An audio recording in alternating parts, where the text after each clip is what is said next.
සියලුම සුබ දහවල ප්‍රාර්ථනා කරනවා. අපි දැන් ආරම්භ කරන්න සූදානම් වෙන්නේ මානව සම්පත් කළමනාකරණය කියන පාඩම. මානව සම්පත් කළමනාකරණය කියලා කියනකොට කළමනාකරණය කියන වචනේ ගත්තොත් එහෙම අපි කතා කරන්නේ සැලසුම් කිරීම, සංවිධානය කිරීම, මෙහෙයවීම සහ පාලනය ඇතුළත් විධිමත් ක්‍රියාවලිය.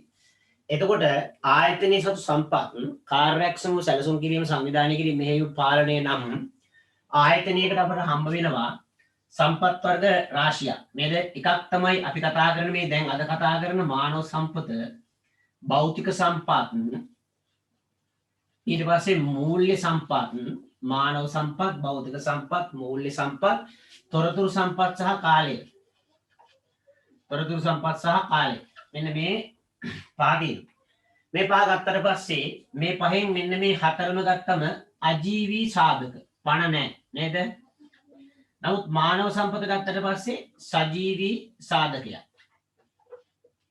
මේ සජීවී සාධකේ ගන්නකොට මේ සජීවී සාධකවල තියෙන ලක්ෂණ තමයි මේවා ක්‍රියාකාරී. නේද? මේ සාධකයේ ක්‍රියාකාරී, කණ්ඩායම්ගත වෙන්න පුළුවන්, නිර්මාණශීලී, ක්‍රියා කරන ආකාරය පිළිබඳව කල්තියා නිවැරදිව පුරෝකථනය කරන්න හැකියාවක් නැහැ.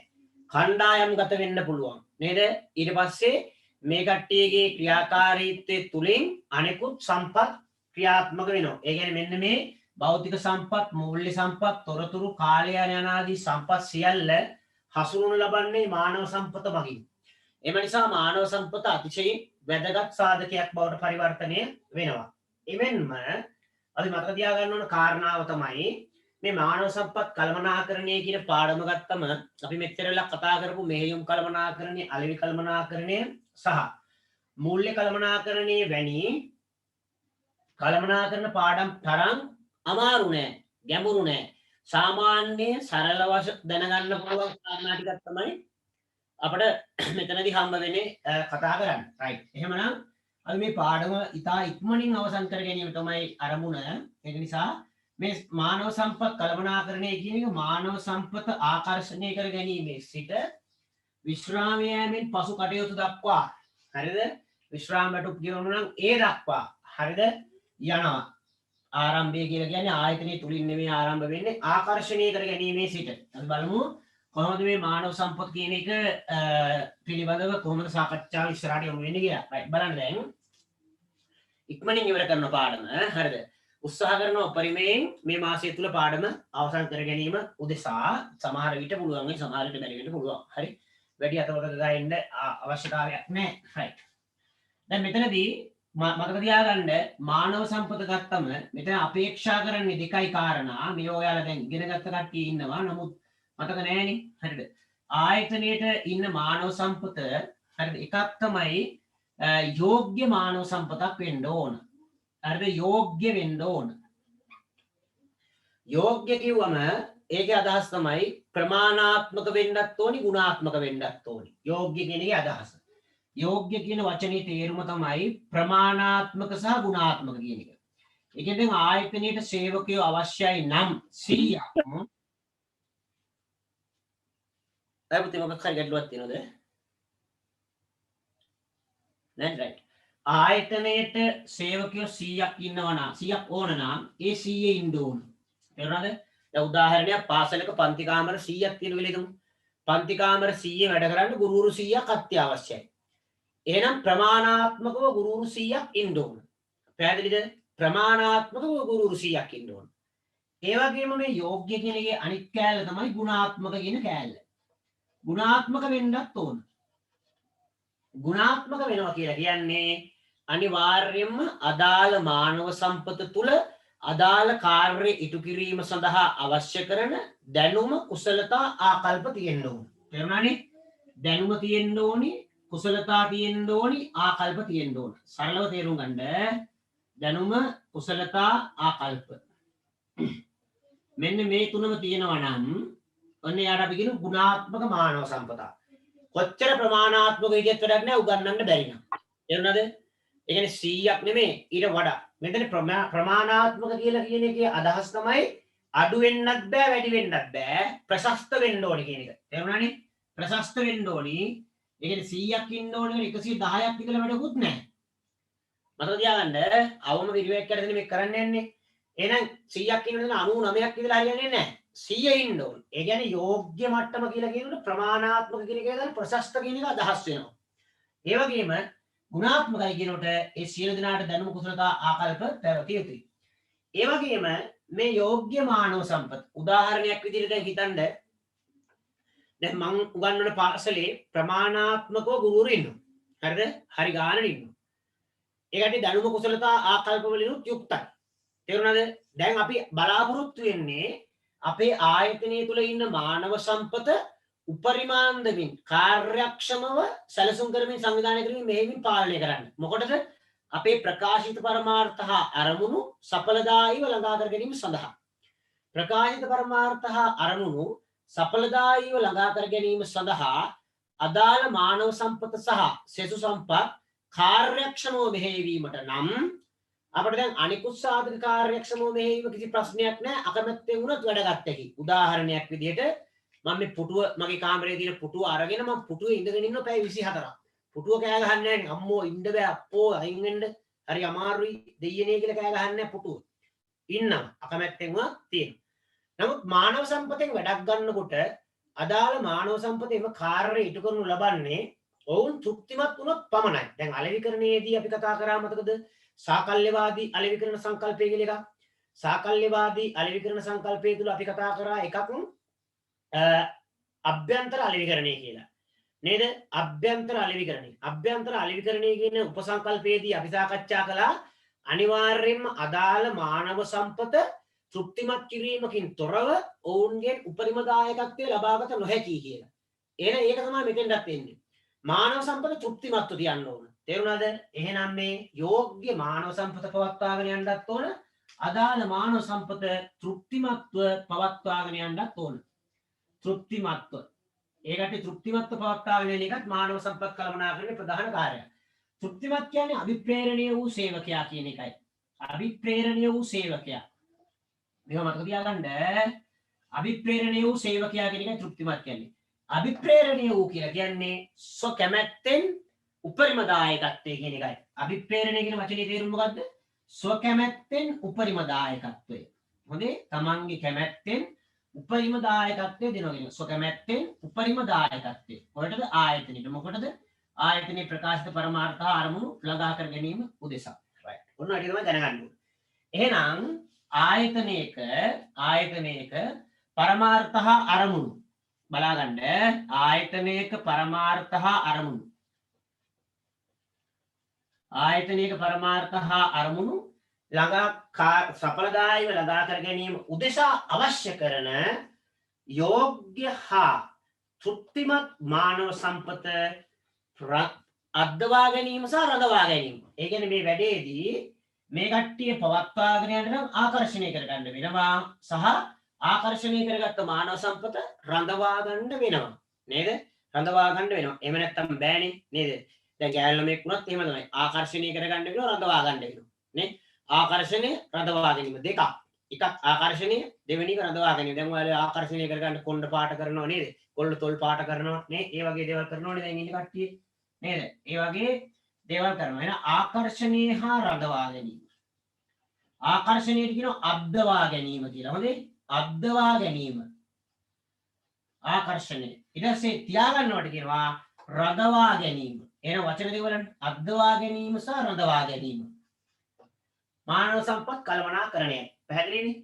ආයතනයක ප්‍රකාශිත පරමාර්ථ අරමුණු ළඟා කර ගැනීම සඳහා යෝග්‍ය මානව සම්පතක් අද්දවා ගැනීම සහ රඳවා ගැනීම. යෝග්‍ය සහ තෘප්තිමත් මානව සම්පතක් අද්දවා ගැනීම සහ රඳවා ගැනීමේ සමස්ත ක්‍රියාවලිය මානව සම්පත් කළමනාකරණය කියලා අපිට කෙටියෙන් කියන්න පුළුවන්. හොඳයි. දැන් එහෙනම් අපි යනවා වැඩේට.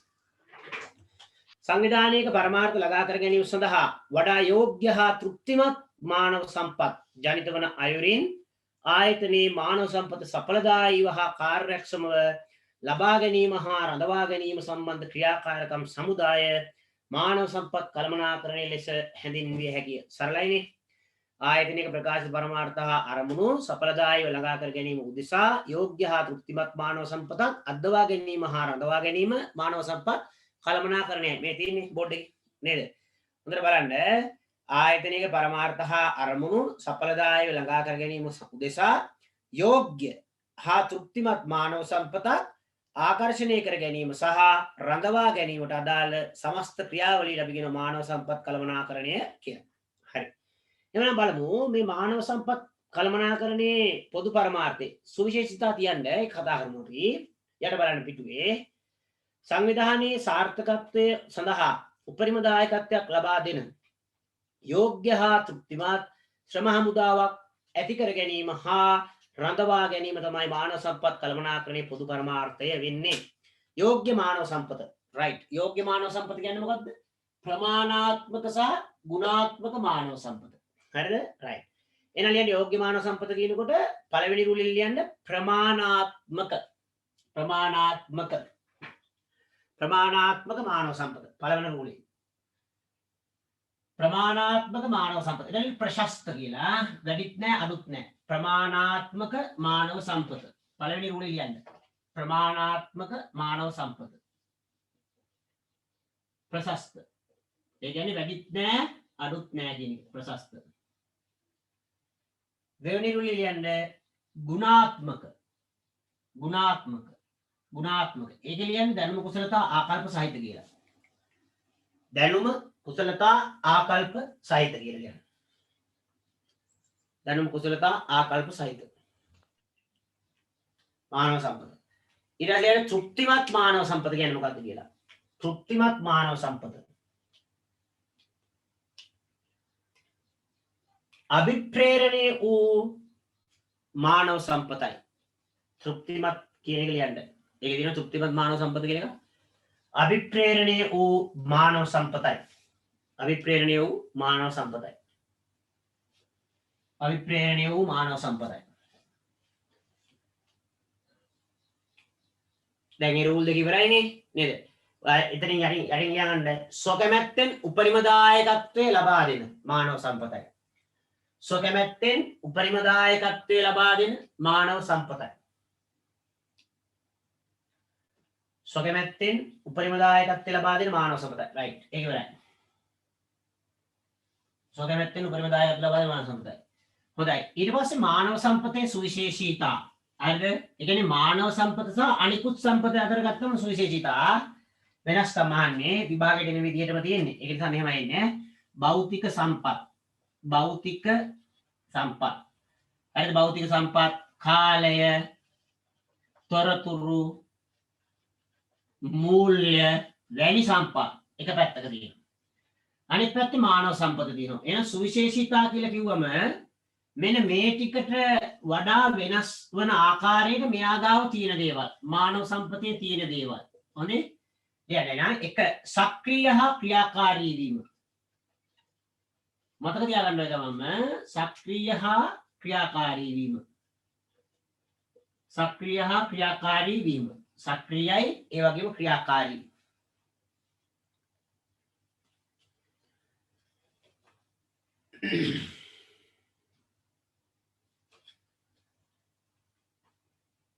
ඊට පස්සේ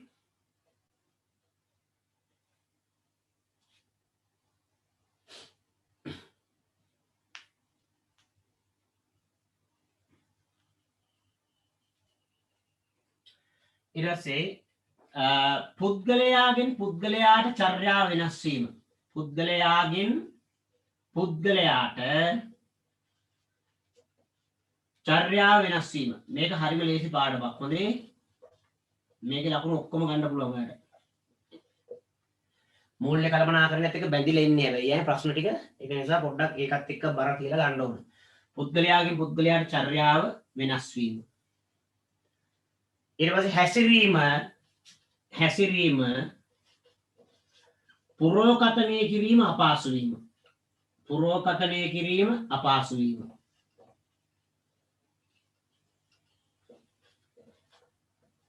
හැසිරීම පුරෝකථනය කිරීම අපහසු වීම.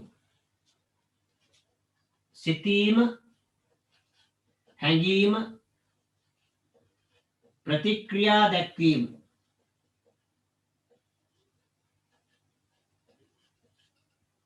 ඇති හැකියාව.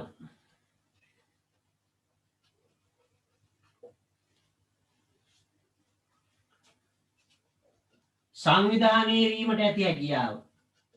සංවිධානය වීමට ඇති හැකියාව. ඉක්මනින් ලියා ගන්න. සංවිධානය වීමට ඇති හැකියාව. සංවිධානය වීමට ඇති හැකියාව කියන්නේ ඔය වෘත්තීය සමිති වගේ කණ්ඩායම් නිල හෝ නිල නොවන කණ්ඩායම් වශයෙන් ඈ සංවිධානය වීමට ඇති හැකියාව. සිතීම හැකියි ප්‍රතික්‍රියා දැක්වීමට ඇති හැකියාව. ඊට පස්සේ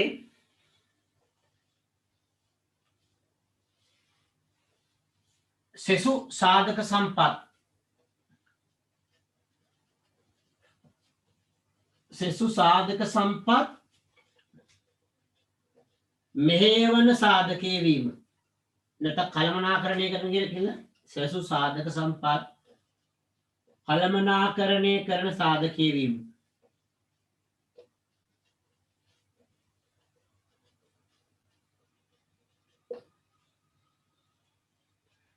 සෙසු සාධක සම්පත් කළමනාකරණය කරන සාධකයේ වීම.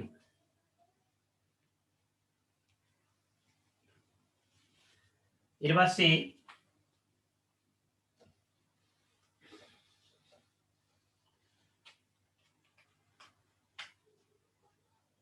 පුහුණුව අධ්‍යක්ීම් අධ්‍යාපනය තුළින් කල්ගත වීමත් සමග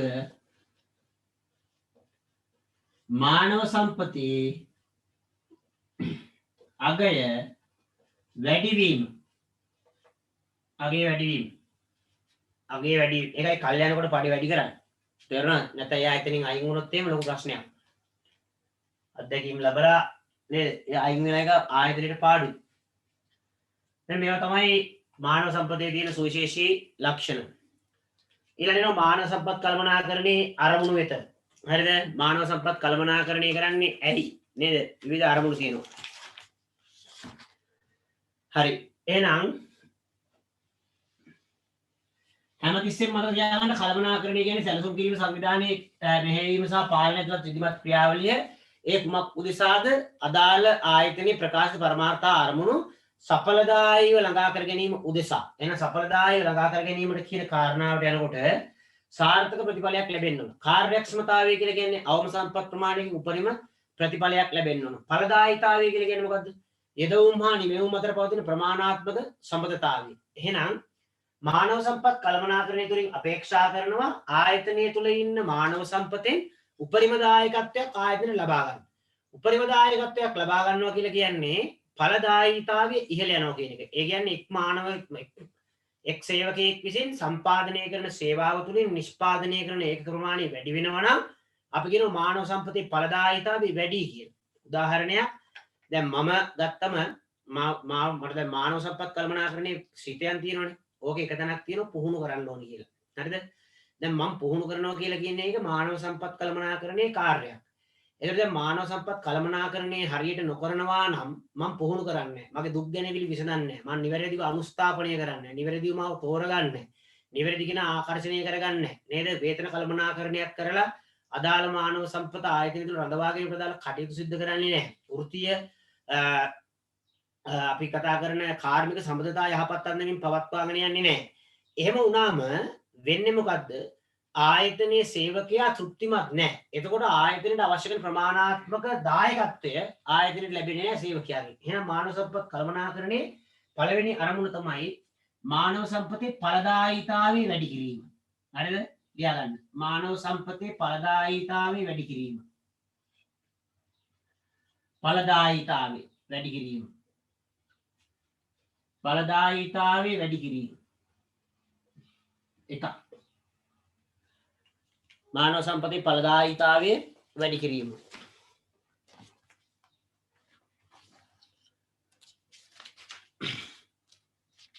ඊට පස්සේ සේවක සංවර්ධනය ඇති කිරීම. සේවක සංවර්ධනය ඇති කිරීම. ලියා ගන්න සාකච්ඡා කරමු. සේවක සංවර්ධනය ඇති කිරීම.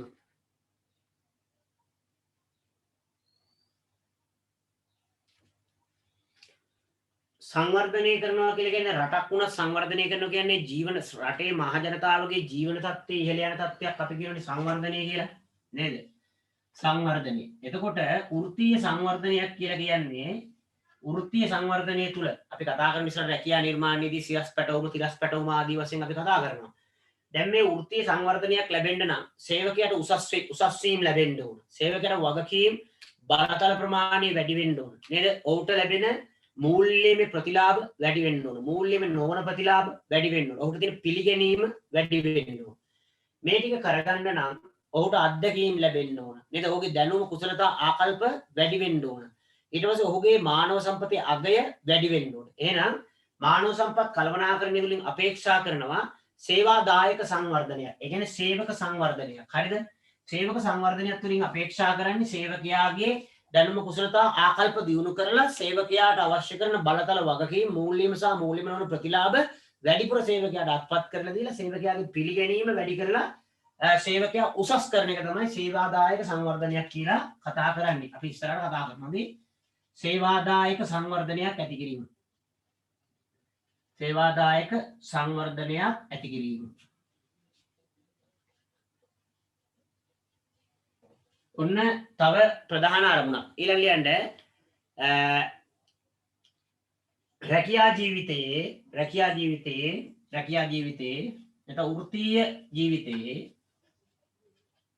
නැත්නම් වෘත්තීය ජීවිතය හා පෞද්ගලික ජීවිතය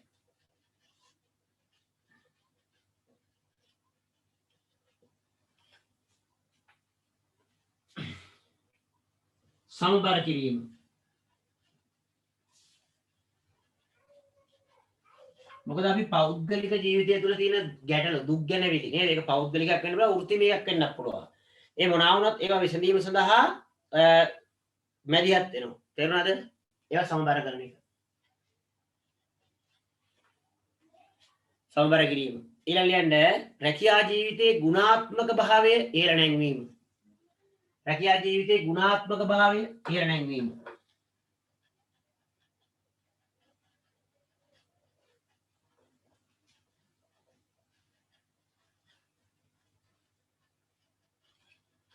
ඉහළ නැංවීම. දැන් මෙතන සේවාදායක සංවර්ධනයක් තුලින් බලාපොරොත්තු වෙන්නේ සේවකයාගේ සංවර්ධනය. හරිද? ඒ සඳහා තමයි පුහුණුව දෙන්නේ. ඒ සඳහා දෙනව මොනවද? පුහුණුව සංවර්ධනයට දෙන්නේ වල පුහුණුව දෙනවා, උසස් කරනවා, උසස් කිරීම, ඒ වගේ දේවල්. හරිද? එතකොට තව මේ අර පුහුණුව තුලින් තමයි ලැබෙන්නේ දැනුම, කුසලතා, ආකල්ප මේවා ජනිත වෙන්නේ පුහුණුව තුලින්. ඒගොල්ලෝ උසස් කරලා දානවා. හරිද? සේවාදායකයාගේ සංවර්ධනයක් ඇති කරනවා. රැකියා ජීවිතයේ ගුණාත්මක භාවය කියලා කියනකොට මෙයාට මෙතෙන්ද අදහස් කරන්නේ පිළිගැනීම. පිළිගැනීම, බලතල, තීරණ ගැනීමට සම්බන්ධ කර ගැනීම.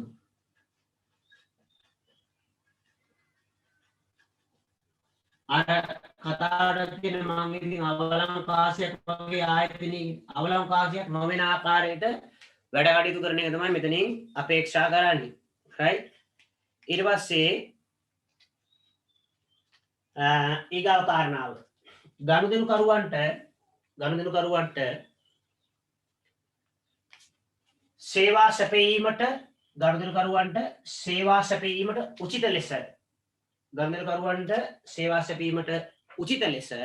උචිත ලෙස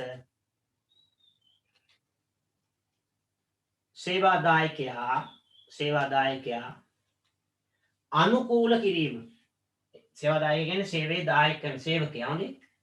ගනුදෙනුකරුවන්ට සේවා සැපයීමට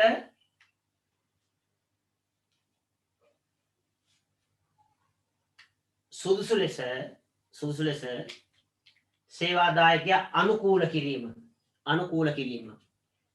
අනුකූල කිරීම. ඒක තුළ ඒකෙන් බලන්න. දැන් ගොඩක් අය බලන්න දැන් අපි මොන විදිහට අපි ආයතනයකට ගියා. හරිද? එන්න සර් වාඩි වෙන්න. මෙහෙ වාඩි වෙන්න. මොනවාද මහත්තයා කෙරෙන්න ඕන. දැන් ඔය බලන්න කස්ටමර් සර්විස් කතා කරලා ඔව් මහත්මයා කියන්නේ. නේද? මොකද්ද ඔබතුමා ප්‍රශ්නේ? ඔබතුමා දැන් මේ පිළිතුරු සම්බන්ධයෙන් සෑහීමකට පත් වෙනවද? එයා අනුකූල කරලා තියෙන්නේ. සේවාදායකයා කියන්නේ නෛතික තත්ත්වයන් පවා තියෙනවා නේ. ඒ නීති රීතීන්ට අනුකූලව සේවාදායකයාට සේවා සැපීමට යෝග්‍ය ලෙස අපේ මේ මේ පාරිභෝගිකයාට සේවය සැපීමට යෝග්‍ය ලෙස සේවාදායකයා අනුකූල කිරීම. ඒ කියන්නේ නෛතික තත්ත්වයන් වලදී නෛතික තත්ත්වයන් වලදී නීති තියෙනවා සේවාදායකයන්ට මෙන්න මෙහෙම තමයි සේවා සපයන්න ඕනේ නේද? දැන් ඔය වෛද්‍යවරු සේවා සැපීමේදී පොලිසිය සේවා සැපීමේදී දැන් පොලිසියම සේවා සපයනකොට පේනව නේද? සපයන සේවා ඔළුව වලින් ගහලා පයින් ගහලා එහෙම කරන්න බෑ. හරි? ඒවා තහනම් වැඩ. අධිකරණයෙන් තමයි දඬුවම් දෙන්න පුළුවන්. පොලිසියට එහෙම දඬුවම් දෙන්න බෑ කියාවක් නෑ කවදාකවත්. හරිද? පොලිසියට ගහන්න අයිතියක් නෑ. පොලිසියට පුළුවන් අපිව අල්ලගෙන ගිහිල්ල ඉවරලා ඒක අධිකරණයට පමනුවලා අධිකරණයෙන් දෙන දඬුවම තමයි පොලිසියට එන්න ඕන. ඒ යනකොට කිසිම අවස්ථාවක් නෑ පොලිසියට අපිට ගහන්න. හරි අවම බලයක් පාවිච්චි කරන්න පුළුවන් අපි ඒකට නම්‍යශීලී නොවෙනවනම්. අපි අත්අඩංගුවට ගන්නවා අපි යම් කියලා කියනනම් එනියාට ගහන්න බෑ. පැහැදිලි? රයිට්. එහෙනම් අපි බලමු ඊළඟ කාරණා. දැන් බලන්න කියවලා මම ඔය උඩින් කියලා තියෙන ටික අදාළව පැහැදිලි කිරීම පහලින් තියෙනවා. කියවගෙන යන්න අපි ඉක්මනින්.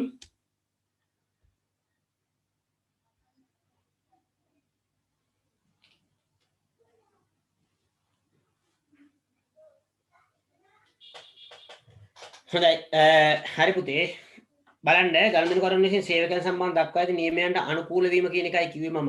ඒක යටින් තියෙනවා බලමු පුතේ. හරි.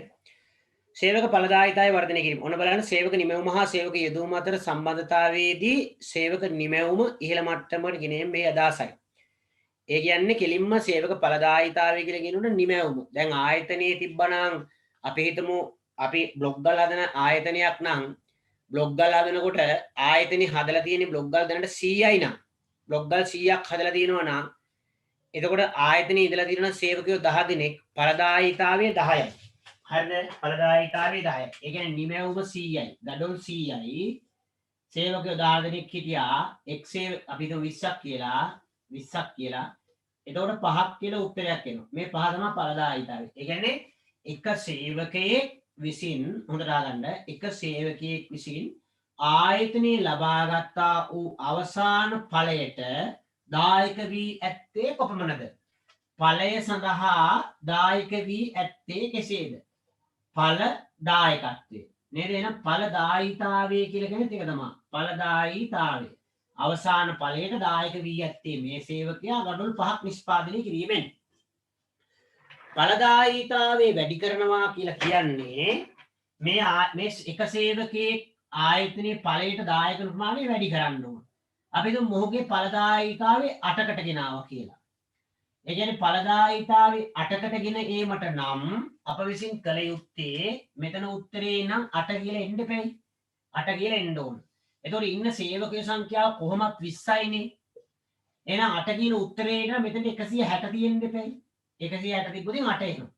එහෙනම් මේ 100 කියන්නේ නිමැවුම 160 කියන්නේ නිමැවුම. එහෙනම් 100 සිට නිමැවුම 100 සිට 160 දක්වා ගෙනාවුතින් වැඩි කරෝතින් ආයතනයේ ඵලදායීතාවය වැඩි වෙනවා. 5 ඉඳලා 8 දක්වා.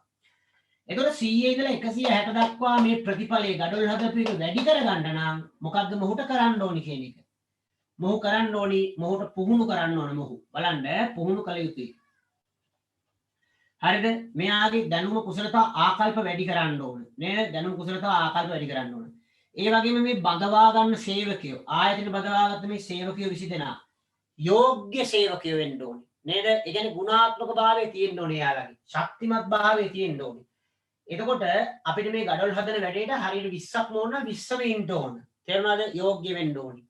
ඒ වගේම දැන් පුහුණු කළා. ඊට මුම් අභිප්‍රේරණය කරන්න ඕනේ. ඒ සඳහා මොනවද කරන්නේ අපි? මූල්‍ය සහ මූල්‍ය නොවන අභිප්‍රේරණ ක්‍රම තියෙනවා. මූල්‍ය සහ මූල්‍ය නොවන. ඒ කියන්නේ එක ගඩොලක් හදනකොට මෙයාට කියනවා 5යි නම් හදන්නේ 5ට වඩා හදන සෑම ගඩොලකටම රුපියල් 10ක ගෙවීමක් කරනවා. මූල්‍යම අභිප්‍රේරණයක්. එතකොට මෙයා කැමැත්තෙන් තම දායකත්වයේ සපේනවා. මෙයාගේ දුක් ගැනවිලි විසඳන්න ඕන. තේරුණාද? මෙයාට පිළිගැනීමක් ආයතනේ හදන්න ඕනේ. නේද? මෙයාට මේ සේවා සැපීමෙන් මෙයාට ප්‍රතිලාභ හම්බ වෙනවා තේරෙනකොට මෙයා මොකද කරන්නේ? කලින් හැදුවේ 5යි පස්සේ 8ක් හදන්න පටන් ගන්නවා. 8ක් හදනකොට 160 දක්වා යනවා. එහෙනම් එහෙම සේවය ගන්න කාර්යය තියෙන්නේ මානව සම්පත් කළමනාකරණය තුල. ඒක නිසා තමයි කියන්නේ ඵලදායීතාවය ඉහළ නැංවීම කියන කාරණාව. පැහැදිලිනේ? දැන් කියවන සේවාදායක සංවර්ධනය ඇති කිරීම කියන එක. සේවක අභිමතාර්ථ ළඟා කර ගැනීමට හැකියතාක් ඉඩ ප්‍රස්ථා ලබා දීමද උසස් වීම මනාදී තුලින් වෘත්තීය සංවර්ධනය ඇති කිරීමද දැනුම කුසලතා ආකල්ප වර්ධනය කිරීම වගේ සේවක නිපුණතා නැංවීමද මේ අදහසයි. පැහැදිලිනේ? රැකියා ජීවිතයේ ගුණාත්මක බව ඉහළ නැංවීම සේවකීන්ට බලපාන ලබන තීරණ ගැනීමේදී හා අදහස් චෝදනා ඉදිරිපත් කිරීම අවස්ථා සලසා දීමේ සේවකයන් පිළිගැනීමක් ලබා දීමේ අදහසයි. දැන් තේරෙනවද නේද මම කියපු කාරණා ටික? නීතිමය කොන්දේස් සපුරාලීම.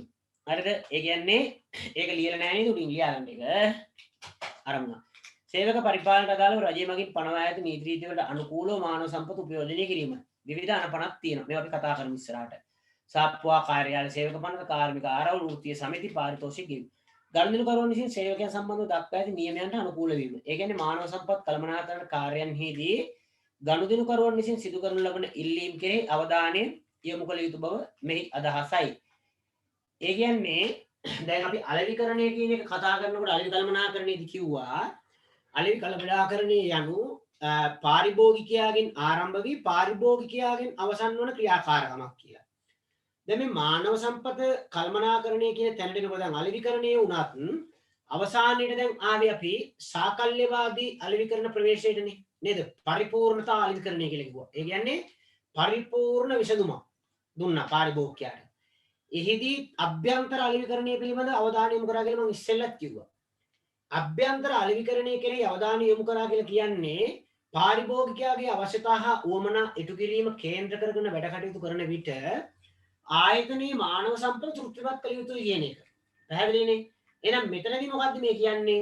ආයතනයට එන පාරිභෝගිකයා යම්කිසි ඉල්ලීමක් තියෙනවා නම් මෙන්න මෙහෙම වෙන්න ඕන. අපි උනත් ආයතනයකට ගියාම කියනවා අප්පෝ ඒකේ ඉන්න මේ සේවකේ නම් හරි නෑ. නේ? අම්මා අරචී ගෙම්බර් අම්මා අරෝගේ රෙස්පෙක්ට් එක. අප්පා උගේ සල්ලි ගන්න ගියා වගේ බැංකුවට ගියාට පස්සේ. නේද? අර සිකියුරිටි කාරයෙක් ඉන්න අම්මා උගේ ලොකකම කියා දැන් අපි කියනවනේ. එතකොට දැන් පාරිභෝගිකයාගේ ඉල්ලීමක් තියෙන සේවකයා හරියන්නේ. එයා වැඩක් නෑ මේ ආයතනෙට. එහෙමනම් මානව සම්පත් කළමනාකරණය තුලින් අපේක්ෂා කරනවා සේවකයා විය යුත්තේ කෙසේද? පාරිභෝගිකයට උචිත ලෙස එන අනුකූල කරන්න ඕන. ඒ අනුකූල කිරීම උදෙසා තමයි මෙතන පුහුණු වැඩසටහන් තියෙන්නේ. ඔවුන් සංවර්ධනය කරන්නේ, ඔවුන් අභිප්‍රේරණය කරන්නේ, ඔවුන්ට මූල්‍යම සහ මූල්‍යම නොවන ප්‍රතිලාභات කර දෙන්නේ, දුක් ගැනවිලි විසඳන්නේ. මේ හැමදේම කරන්නේ මේ වැඩ කටයුතු කරගන්න. පැහැදිලිනේ? එහෙනම් පාරිභෝගිකයට අනුකූල වන ආකාරයට සේවකයා ඊට අදාළ කටයුතු සඳහා යොමු කරන්න ඕන. ඔහු පුහුණු කරන්න අවශ්‍යයි. ඒකත් මානව සම්පත් කළමනාකරණයේ අරමුණ. දැන් අපි එනවා මම මේ වේගයෙන් යනවා කියලා හිතන්න එපා ඔයා. හරිද? මේ ඒ කියන්නේ මේ පාඩම් කරලා තමයි ඔළුවට දාගන්න පුළුවන්. වැදගත් සංකල්ප ඉස්සරහට තියෙනවා. ඒවා අපි පොඩ්ඩක් ගැඹුරින් කතා කරමු. මානව සම්පත් කළමනාකරණයේ වැදගත්කම. මේ පාඩම අතාරින්න එපා. මේ පාඩම සහ මූල්‍ය කළමනාකරණය කියන එක ගත්තම දැන් කළමනාකරණය රිවිෂන් එක කරලා ඉවරනකොට ඔයාලා ප්‍රශ්න 3කටවත් උත්තර කළමනාකරණය ලියන තැනට එන්න පුළුවන් නම් වඩා හොඳයි. නේද? ඒක ටිකක් ලේසි කියන එකයි මගේ නම් අදහස. බලමු අපි ඉස්සරහට කරගෙන යනකොට මොන වගේ තැනකට එයිද කියලා Tamanට පහසු ක්‍රමයක් තමන් අනුගමනය කරන්න. නිශ්චිතව මේක විය යුතුයි කියලා මට කියන්න අමාරුයි. ඔයා තමයි ඒක තීරණය කරන්න ඕනින්නේ. හරි? කෙසේ වෙතත් මම අද හවසට කළමනාකරණයේ රිවිෂන් එක ආරම්භ කරනවා. කළමනාකරණයේ රිවිෂන් එක ආරම්භ කිරීමෙන් පස්සේ ඔයාලා කිසිම කෙනෙක් මග හැර ගන්න එපා. කළමනාකරණයේ පාඩම් ඔක්කොම රිවිෂන් එකේ මම කරලා දෙනවා. ආයතනික පරිපාලන වියදම් වලින් වැඩි ප්‍රමාණයක් වටුප්පා වේතන නියෝජනය. ඕන බලන්න මානව සම්පත් කළමනාකරණයේ වැදගත්කම වහනවා. ඒ කියන්නේ දැන් ඔයාලා දන්නෝනේ අපේ තියෙනෝනේ ෆිස්කල් ප්‍රතිපත්තිය ගත්තම රාජ්‍ය ආදායම් රාජ්‍ය වියදම් කියලා ශීර්ෂ දෙකක් තියෙනවනේ නේද? රාජ්‍ය ආදායම් සහ රාජ්‍ය වියදම්. ඒක රාජ්‍ය වියදම උනත් ගත්තම රාජ්‍ය වියදම වල තියෙන වර්තන වියදම සහ ප්‍රාග්ධන වියදම. වර්තන වියදම තුල අපි කතා කරන්නේ මේ භාණ්ඩ හා සේවා මත වියදම පොලී ගෙවීම කියලා. ඒකට භාණ්ඩ හා සේවා මත වියදමෙන් වැඩිම කොටසක් නිරූපණය වෙන්නේ ඔය වැටුප් ගෙවීමට රජයේ සේවකයන්ගේ. රජයක් වශයෙන් ක්‍රියාත්මක වෙනකොට එහෙමනේ. ඒ කියන්නේ මූලික ශීර්ෂ තුන ගත්තම පොලී ගෙවීමට තමයි අදාළ වෙන්නේ. හරිද? පොලී තමයි වැඩිපුර ගෙවලා තියෙන්නේ. නමුත් භාණ්ඩ හා සේවා මත වියදම කියන එක ගත්තට පස්සේ භාණ්ඩ හා සේවා මත වියදම තුල වැඩිම ප්‍රතිශතයක් නිරූපණය කරන්නේ වැටුප් හා වේතන. ආයතනයකත් එහෙමයි. හරිද? දැන් ඔයා බලන්න පාසල් පද්ධතිය ගත්ත පාසල් වල නම් වැටුපක් නැහැ. ගුරුවරුන්ට ගෙවන මේ දෙයක් නැහැ. ඒකනේ මේ අර්බුදේ තියෙන්නේ. හරිද? එතකොට දැන් මේ අර්බුදය කියලා ගත්තට පස්සේ පාසලේ ඉන්න මුරකරුගේ වැටුපයි පාසලේ ඉන්න ගුරුවරයාගේ වැටුපයි දෙකම එකයි. ඉතින් පාසල තුල ඉන්න ගුරුවරයා තෘප්තිමත්ව නෙවෙයි අධ්‍යයන කටයුතු සිද්ධ කරන්නේ. එයාට තව විවිධ විකල්ප ක්‍රමවේද වලට යන්න වෙලා තියෙන එයාගේ ආර්ථිකය පවත්වාගෙන යාම උදෙසා. එතකොට මේ ගුරුවරයා නිකන් ඇපෙන් ගැලවෙන්න වාගේ තමයි ඇවිල්ලා ඉගැන්වීම් කටයුතු සිද්ධ කරන්නේ. ඒක තමයි ගුණාත්මක භාවය පිරීමට ලක් වෙලා තියෙන පාසල් අධ්‍යාපන ක්ෂේත්‍රය තුල. ඉතින් ඒක නිසා තමයි ඔයාලට ඉගෙන ගැනීම සඳහා විකල්ප ක්‍රමවේද වලට යොමු වෙන්න වෙලා තියෙන්නේ. මේවා රජයේ වැරදි. හරිද? ඒක නිසා ඒ වගේ තමයි. දැන් අපි ආයතනයක් ගත්තම ඔයා හිතන්න දැන් පාසලයක වුණත් පාසලට වේදම් කරන එක ගත්තම පාසලේ ගුරුවරු 100ක් ඉන්නවා නම් මේ ගුරුවරු 100 රුපියල් 30000 ගානේ වැටුපක් දුන්නා 100ව 30000 නේ නේද 100ව 30000 සාපේක්ෂව ගත්තට පස්සේ අඩු වැටුපක් වුණාට ආයතනයේ වේදම් අරගෙන ප්‍රතිශතාත්මකව බලනකොට වැටුප් සඳහා තමයි වැඩි වීදමක් ගෙහින් තියෙන්නේ. රුපියල් 30000 ගානේ 100ක් කියනකොට තේරෙනවනේ නේද? එතකොට ලක්ෂ 30ක් විතර යනවා. එතන මාසෙකට රුපියල් ලක්ෂ 30ක් වෙන මොනාටවත් පාසල් තුල වේදම් කරන්නේ නැහැ නේද? එහෙනම් වැටුප් තමයි ලොකුම ෆිගර් එක නිරූපණය කරන්නේ. හරි ආයතන. ඒක නිසා මේ මානව සම්පත් කළමනාකරණය අතිශයින් වැදගත් වෙනවා. මොකද ලොකු වේදමක් දරන නිසා උපරිම දායකත්වයේ මගින් ලබාගත යුතු වෙන නිසා. බලන්න ඊළඟට ව්‍යාපාර ආයතන විශාල වෙත්ම සේවක සංඛ්‍යාව ඉහළ යමින් පැවතීම. ඉහළ යනකොට සේවක සංඛ්‍යාව ඉහළ යනකොට ඔවුන් කළමනාකරණය කර ගැනීම අත්‍යවශ්‍යයි. මොකද ඔවුන් ගිලිහී යන්න පුළුවන් අපේ සංවිධාන ව්‍යුහය තුලින්. එතකොට ඒක නිසා අපිට අතිශයින් වැදගත් වෙනවා මෙන්න මේ මානව සම්පත් කළමනාකරණය කියන කාරණාව. බලන්න ඊළඟට මානව සම්පත සජීවී වීම හා සේවක සම්පතේ අද්විතීය ලක්ෂණ. ඒ අද්විතීය ලක්ෂණ කියන්නේ නිර්මාණශීලී වීම. ඕන අතන ලියා ගන්න. නිර්මාණශීලීත්වය තමයි අද්විතීය ලක්ෂණ වලින් පළවෙනි එක. මානව සම්පත හරිම නිර්මාණශීලී. වත්මන් පාරිභෝගික ප්‍රජාව යහපත් මානව සම්පත් කළමනාකරණ පිළිවෙල ඇති ආයතන කෙරෙහි ධනාත්මක ප්‍රතිචාර දැක්වීම. ඒ කියන්නේ මානව සම්පත කළමනා දැන් බලන්න ඔයාලා වුණත් දැන් වැලිගොඩ නගරයේ ඌරලිය නගරයේ බණ්ඩාරල නගරයේ ඒවා ගත්තම කොයි මොනම නගරයකට වුණත් ඔයාලා වැඩිපුරම කඩේකට යන්න කැමැත්ත දක්වන්නේ කඩේ තියෙන බඩු වලට වඩා ඔයාලා අපේක්ෂා කරන මානව සම්පතේ තියෙන ලක්ෂණ. මුදලාලි ගියාම කතා බහ කරනවද හොඳට? ඒකින සේවකයෝ හරි මිත්‍රශීලීද? යම් කිසි දෙයක් ඉල්ලන්න පුළුවන්ද? මෙන්න මේ දේවල් දිහා බලලා තමයි පාරිභෝගිකයා ඒ ආයතනෙට යොමු වෙන්නේ. එහෙමනම් අනිවාර්යයෙන්ම මානව සම්පත් කළමනාකරණය කියලා කියනකොට ඉතාම වැදගත් තැනක් නිරූපණය කරනවා. මොකද ආයතනයේ පාරිභෝගිකයා පැමිණීම කෙරෙහි මානව සම්පත් කළමනාකරණය වැදගත් වෙනවා. හරිද? ඒකයි එතන කියන්නේ ව්‍යාපාර දීර්ඝකාලීන පවත්වාගෙන යාමට දීර්ඝකාලීන තරඟකාරී වාතාවරණයක් තුළ සාර්ථකත්වයට පත් වෙන බලපාන ප්‍රධානතම සම්පත මානව සම්පතයි. මොකද දැන් මානව සම්පත කියලා ගත්තම කළමනාකරුවන් ඉන්නවා. කළමනාකරුවන් ඉන්න මානව සම්පත ගත්තම. හරිද? කළමනාකරුවන් නොවන සේවකයන් ඉන්නවා. දැන් මේ කළමනාකරුවන් ගත්තම සිත කළමනාකරුවන් ඉන්නවා. නේද? කළමනාකරුවන් ගත්තම රේඛීය කළමනාකරුවන් විදිහට ගන්නකොට නේද? අපි මෙතනින් නිකමට දාමු අලෙවි කළමනාකරු කියලා. අලෙවි කළමනාකරු, මානව සම්පත් කළමනාකරු, මෙන්න මේ වගේ කට්ටිය මූල්‍ය කළමනාකරු මේ කළමනාකරුවන් තමාගේ කාර්යභාරය හරියට ඉෂ්ට කරේ නැත්තම් හරිද? මොකද වෙන්නේ? අපේ වෙළඳපොළ කොටස වෙන කෙනෙක් අත්පත් කරගන්න. හරිද? ඒ අත්පත් කර ගැනීම කියන කාරණාව වළක්වමින් කටයුතු කරන්නේ කවුද? මෙන්න මේ කළමනාකරුවා. මේ කළමනාකරුවා කියන කෙනා මිනිසෙක්නේ. එහෙනම් මේ කළමනාකරුවා කියන කෙනත් මිනිසෙක් නම් මානව සම්පත් කළමනාකරණයෙන් තමයි මේ කළමනාකරුවා වුණත් කළමනාකරණය කරලා තියෙන්නේ. එබැවින් අපට ආයතනයක් විදිහට දීර්ඝකාලීනව වෙළඳපොළ තුල පැවතෙමින් රැඳී සිටීමෙන් අපේ පරමාර්ථ අරමුණු සඵලතාවය ළඟා කර ගන්න නම් මානව සම්පත අතිශයින් වැදගත් වෙනවා කළමනාකරණය කරන එක. බලන්න එක නූතන ව්‍යාපාරික පරිසරයේ වෘත්තීය ගැටලු රාශියක් පැනනගිනවා. වෘත්තීය ගැටලු කියන එක අපි ඉස්සරහට වෙනම මාතෘකාවක් ඔස්සේ කතා කරනවා.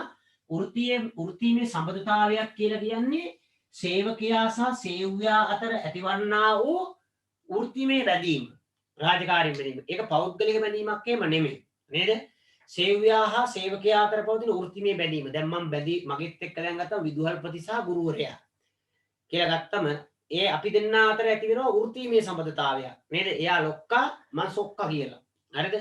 එතකොට අපි දෙන්න අතර තියෙන වෘත්තීය සම්බන්ධතාවයේ තුල වර්තමානයේ පට්ට විදිහට ගැටුම් මට ගන්නවා. ජන ගැටුම් මට ගන්න. يعني එකගතාවයන්ගෙන් තොරයි. මේ ගැටුම් निराකරණය කිරීමට නම් මානව සම්පත කළමනාකරණය කරන්න ඕන. ඒ කියන්නේ මාව කළමනාකරණය කරන්න. කොහොමද මාව කළමනාකරණය කරන්නේ? මාව තෘප්තිමත් කරන්න ඕන. මා සේවකයා. මම තෘප්තිමත් කිරීම උදෙසා ක්‍රියාමාර්ග ගන්න ඕන. මම ඉතා කැමැත්තෙන් සේවය සැපීමට දායක කරගන්න දැනගන්න ඕනේ යාලා. එහෙනම් මේ මානව සම්පත් කළමනාකරණයක් හරියට නැතිකොට වෘත්තීමේ ගැටලු වඩ ගන්නවා. නේද? එකගතා නැහැ. ඒ කියන්නේ ඒ රාජකාරී කිව්වට කරන්නේ නැහැ. එකගතාවයක් නැහැ. සතුටක් නැහැ. නේද? එක්ක පඩිමදි. එක්ක නිමාඩු දෙන්නේ නැහැ. තේරුණාද? එහෙම නැත්නම් ආයතනයේ කල්පනාකාරීත්වය පිළිබඳ මොන හරි ගැටලු. හරිද? ඊට පස්සේ අපි ඉල්ලීම් වලට ප්‍රතිචාර දක්වන්නේ නැහැ. තීරණ ගැනීමට සම්බන්ධ වෙන්නේ නැහැ. ගනු ලබන තීන්දුව ක්‍රියාත්මක කරන්න ගියාම අපහසුයි. මේ වගේ ප්‍රශ්න ඇති වෙන්නේ මානව සම්පත් කළමනාකරණය හරියට නැති වුණාම. ඒ නිසා වර්තමානයේ වෘත්තීමය ගැටලු රාශියක් පැනනගෙන දෙන සේවකයා සහ සේව්‍ය අතර. එබැවින් මානව සම්පත් කළමනාකරණය අතිශය වැදගත් වෙනවා කියන එකයි කියන්නේ. මානව සම්පත ව්‍යාපාරී ශ්‍රෑම් සිතයක්ම නියෝජනය කිරීම හා තීරණ ගැනීම. දැන් අපි කතා කරන ප්‍රධාන සිත. පරිපාලන සිතේ, මෙහෙයුම් සිතේ, මානව සම්පත්, මූල්‍ය, අලෙවි කළමනාකරණ, තොරතුරු කළමනාකරණ ආදී සිතයන් නිරූපණය කරනවා අපි ආයතනය තුළ. මේ සෑම සිතේකම වැඩ කරන්නේ මිනිස්සු. එහෙනම් මානව සම්පත හරියට කළමනාකරණය නොවුනහොත් සමස්ත ව්‍යාපාරයේ සෑම සිතයක්ම කඩාගෙන වැටෙනවා. අන්න ඒක නිසා අපිට මානව සම්පත් කළමනාකරණය අතිශයින් වැදගත් වෙනවා කියන එකයි කියන්නේ. මානව සම්පත් කළමනාකරණය සමස්ත සමාජයේ සුභ සිද්ධිරිතා වැදගත් වීම. ඒ කියන්නේ මානවයා කියන කෙනා. දැන් ආයතනයක් ගත්තොත් ආයතනයක තියෙන පුටු ඩෙස් ටික. දැන් පාසලක් ගත්තොත් පාසලේ පුටු ඩෙස් නියෝජනය කරන්නේ පාසල විතරයි. පන්ති කාමරයේ තියෙන කළු ලෑල්ල නියෝජනය කරන්නේ පන්ති කාමරයේ කළු ලෑල්ල පමණයි. තේරුණාද? පන්ති කාමරයේ තියෙන ෆෑන් එක කැරගෙන්නේ පන්ති කාමරයට විතරයි හුලං හම්බ වෙන්නේ. හැබැයි ওই පන්ති කාමරයේ නියෝජනය කරන මානව සම්පත විවිධ භූමිකා නිරූපණය කරන සමාජය තුළ. දැන් මං ගත්තට පස්සේ මම ගුරුවරයෙක් විදිහට කටයුතු කරන එක්තරා අවස්ථාවක පාසල් පද්ධතිය, අමතර පන්ති ගුරුවරයෙක් විදිහට කටයුතු කරන ඇතැම් අවස්ථාවක, යහළුවෙක් විදිහට කටයුතු කරන තවත් අවස්ථාවක, මේ පවුල තුළ පියා විදිහට කටයුතු කරනවා, සැමියා විදිහට කටයුතු කරනවා, පුතා විදිහට කටයුතු කරනවා, විවිධ භූමිකා මම නිරූපණය කරනවා. මේ මම නිරූපණය කරන සෑම භූමිකාවක්ම සාර්ථක වෙන්නේ හරිද? වෘත්තීමේ වශයෙන් මම සංවර්ධනයක් මට තියෙනවා. වෘත්තීමේ සංවර්ධනයක් තියෙනවා. වෘත්තීමේ ආරක්ෂාවක් තියෙනවා. රැකියාව තුළ මම තෘප්තිමත් කෙනෙක් නම් තමයි මගේ අනිකුත් සමාජ ක්‍රියාකාරකම් සියල්ලක්ම සාර්ථක වෙන්නේ. පැහැදිලිද? එහෙම නොවුනොත් අනිවාර්යයෙන්ම ගැටුමක් තමයි ඒ පද්ධතිය තුළ හටගන්නේ. උදාහරණයක් ඔයාලගේ අම්මා හරි තාත්තා හරි යම් කිසි රැකියාවක් කරනවා නම් අදාළ රැකියාවේ යම් කිසි දෝෂ සහගත තැනක් නේද? යම් කිසි පසුබෑමක් හෝ යම් කිසි හිත මොකක් හරි යහපත් මට්ටමින් පවත්වාගෙන යන්න බාධාකාරී වෙන දුක් ගැනවිල්ල ඇති වුණොත් රැකියාව තුළ අනිවාර්යයෙන් මේක පෞල් ජීවිතේට බලපානවා. ගෙදරට බලපාන, දරුවන්ට බලපාන, ඔබට බලපාන, අසල්වැසියට බලපාන. එහෙනම් සමස්ත සමාජය ගත්තට පස්සේ සමාජ ක්‍රියාකාරකම් ඊටාම යහපත් මට්ටමින් තියාගෙන සමාජයේ යහපත් තැනකට පවතින්න නම් අනිවාර්යයෙන්ම මානව සම්පත කළමනාකරණය කිරීම ආයතනයක සිදුවිය යුතුම කාරණාවක්. නැත්තම් ප්‍රශ්න. පැහැදිලිද? එහෙනම් ඔයාලට මේ ටිකෙන් අවම වශයෙන් හතරක් මතක තියාගන්න. හරිද? රයිට්. බලමු අපි එහෙනම් මානව සම්පත් කළමනාකරණ සිතේට අයත් කාර්යභාරය. හරි? කාර්යභාරය. දැන් තමයි අපේ මේ මූලික ටික කතා කරලා ඉවරයි. ඔයාගේ මානව සම්පත් කළමනාකරණය කියන පාඩම අවසන් වෙන්නේ කොතෙන්ට ආවමද කියලා කියනවා නම් දැන් මම මේ අපි කතා කරනෝනේ දැන් කළමනාකරණය කියලා ගත්තට පස්සේ සැලසුම් කිරීම, සංවිධානය කිරීම, මෙහෙයුම හා පාලනය. මෙහෙයුම් කළමනාකරණයට ආවට පස්සේ අපි කතා කරනවා නිෂ්පාදන ඉංජිනේරුකරණය, නිෂ්පාදන සැලසුම්කරණය, ද්‍රව්‍ය මිලදී ගැනීම, නිෂ්පාදන පාලනය, පර්යේෂණ හා සංවර්ධනය. ඔන්න ඔය කාර්යයන් ටික. අලෙවිකරණයේ කියන කාර්යයට ආවට පස්සේ මිල නිෂ්පාදිතය, මිල කිරීම, බෙදා හැරීම සහ ප්‍රවර්ධනය නේද? ඔය විදිහට අපි කතා කරන ආවා. මූල්‍ය කළමනාකරණය කියන තැනට ආවට පස්සේ අපි කතා කරා අවශ්‍ය කරන මූල්‍ය සම්පත සම්පාදනය කර ගැනීම සහ අදාළ මූල්‍ය සම්පත යෙදවීම සම්බන්ධ සියලු කාරණා. එහෙනම් දිගුකාලීන ආයෝජන තීරණ සහ දිගුකාලීන මූල්‍ය තීරණ සම්බන්ධයෙන් අපි කතා කරගෙන ගියා. වෙළඳපොළ සම්බන්ධයෙන් කතා කරා. එතකොට මේ පාඩමේ වටා ගෙතී ගියා. දැන් මානව සම්පත් කළමනාකරණයට ආවට පස්සේ මානව සම්පත් කළමනාකරණයේ ප්‍රධාන කාර්යභාරයන් තියෙනවා. කාර්යයන් තියෙනවා. ඒ කාර්ය තුල ඊට කළ යුතු විවිධ පියවරයන් තියෙනවා. මේවා ඔක්කොම අපි ඉගෙන ගන්න ඕනේ. දැන් තමයි පාඩමට ප්‍රවේශ වෙන්නේ. මෙතනින් යාට මම බොහොම හිමින් පාඩම කරගෙන යන්නේ. පැහැදිලිනේ? රයිට්. එහෙනම් බලමු මානව සම්පත් කළමනාකරණය කියනකොට ඒක තුල ඔබ ඉගෙන ගත යුතු සහ මානව සම්පත් කළමනාකරණයේ අනුගමනය කළ යුතු විවිධ ක්‍රියාමාර්ග පියවරයන් මොනවාද කියලා. පළවෙනියටම තියෙන බලන්න ජොබ් ඩිසයින් කියලා තියෙන්නේ. ලියාගන්න මේ දෙවෙනි පාර කරන ළමයිනුත් අනිවාර්යෙන් මේ ටියුට් එක පුරවගෙන යන්න. මොකද එතකොට ආයෙ අලුතෙන් පාඩම් කරන්න අවශ්‍ය නැහැ. රැකියා නිර්මාණය. මම කියලා දෙනකොට විතරයි ලියන්නේ. හරි. ඒ ටියුට් එක බලාගෙන මේක පුරවන්න යන්න එපා. රැකියා නිර්මාණය. රැකියා නිර්මාණය.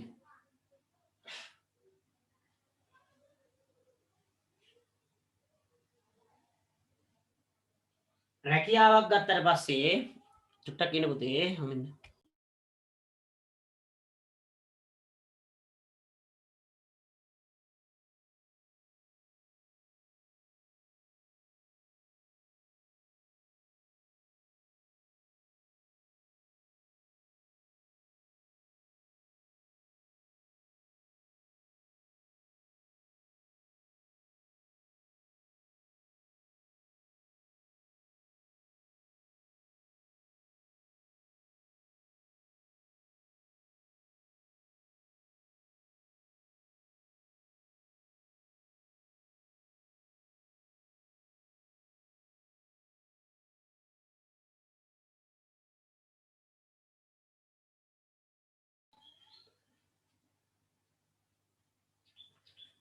හරි රැකියා නිර්මාණය කියනකොට රැකියාවක් ගත්තම මේකේ තියෙනවා රාජකාරී තියෙනවා කටයුතු තියෙනවා වගකීම් තියෙනවා තේරුණාද එතකොට රාජකාරී කියලා කිව්වම කාර්ය බහරය කියලා කියනවා අපි ඉස්සරහට මේ කතා කරමු පළවෙනි දේ තමයි රැකියාව නිර්මාණය කරගන්න ඕනේ දැන් උදාහරණයක් පාසල් පද්ධතිය ගත්තට පස්සේ පාසල් පද්ධතියේ රැකියාව තියෙනවා විදුහල්පති කියලා රැකියාවක් තියෙනවා මුරකරු කියලා තියෙනවා නේද ආරක්ෂකමියා කියලා තියෙනවා ඊට සනීප ආරක්ෂක කම්කරුවා කියලා තියෙනවා ගුරුවරයා කියලා තියෙනවා. එහෙනම් ආයතනයක ප්‍රකාශිත පරමාර්ථ හා අරමුණු සඵලදායීව ළඟා කරගන්න යනකොට ඒ ළඟා කර ගැනීම උදෙසා අප විසින් නිර්මාණය කරගත යුතු රැකියා මොනවාද කියන එක පළවෙනියට බලලා ආයතනයේට උචිතාකාරයේ රැකියා නිර්මාණය කරගන්න ඕන.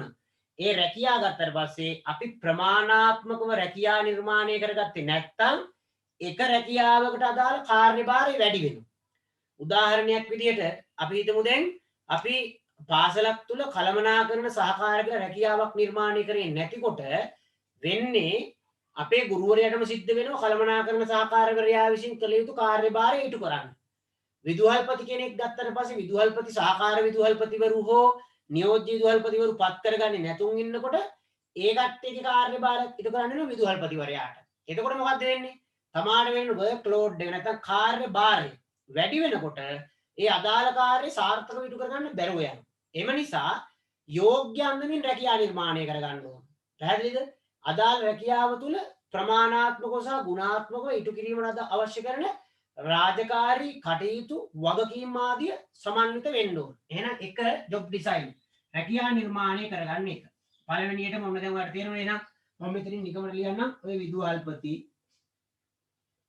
පාසලක් සම්බන්ධයෙන් ගත්තා මෙලේවා විදුහල්පති ගුරුවරු හරිද ගුරුවරු ඔය වගේ දේවල් ආයෙ පාඩම් කරන්න තියාගන්න එපා මානව සම්පත් කළමනාකරණය එහෙම ඒක නිසා සියලු දෙනා පන්තියත් එක්ක රැඳී ඉන්න මට ඔයාලට ලොකු දෙයක් වෙනවා ඊළඟට රැකියා විග්‍රහය හරිද රැකියා විශ්ලේෂණය කියලාත් අපි කියනවා දෙක රැකියාව නිර්මාණය කළ රැකියා විග්‍රහය ලියා ගන්න ඔයාලා රැකියා විග්‍රහය නැත්නම් විශ්ලේෂණය කියලා කියනවා ජොබ් ඇනලිසිස් කියලා විශ්ලේෂණය.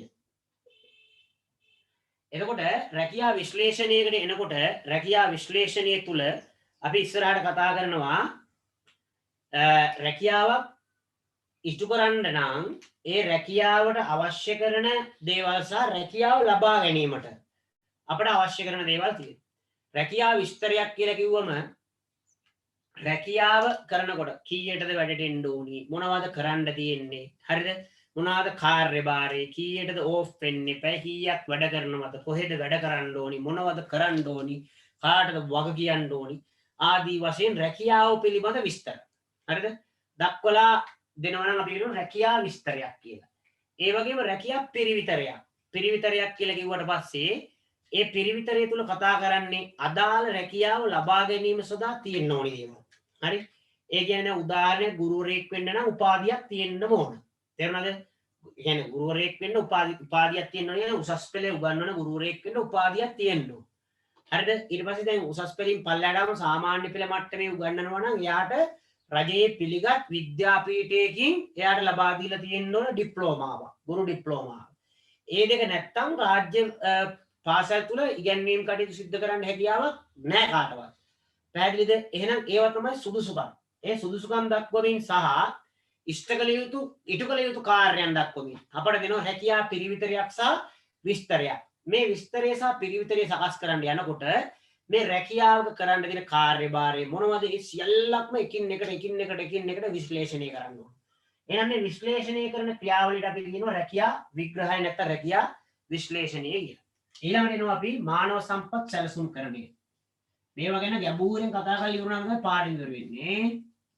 මානව සම්පත් සැලසුම් කරන්නේ. මානව සම්පත් සැලසුම් කරන්නේ.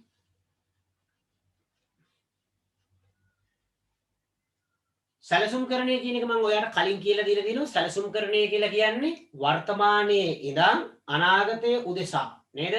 අපි මේ සැලසුම් සකස් කරන්නේ. හරිද? එහෙනම් අනාගතයේ ආයතනයට අවශ්‍ය කරන මානව සම්පත කුමක්ද කියලා හොයා ගන්න ඕනේ. ඒ කියන්නේ අනාගතයේ ආයතනයට ඇතිවීමට නියමිත වන්නේ අතිරික්ත මානව සම්පතක්ද ඌන මානව සම්පතක්ද? ඒ කියන්නේ හිගතාවයක්ද?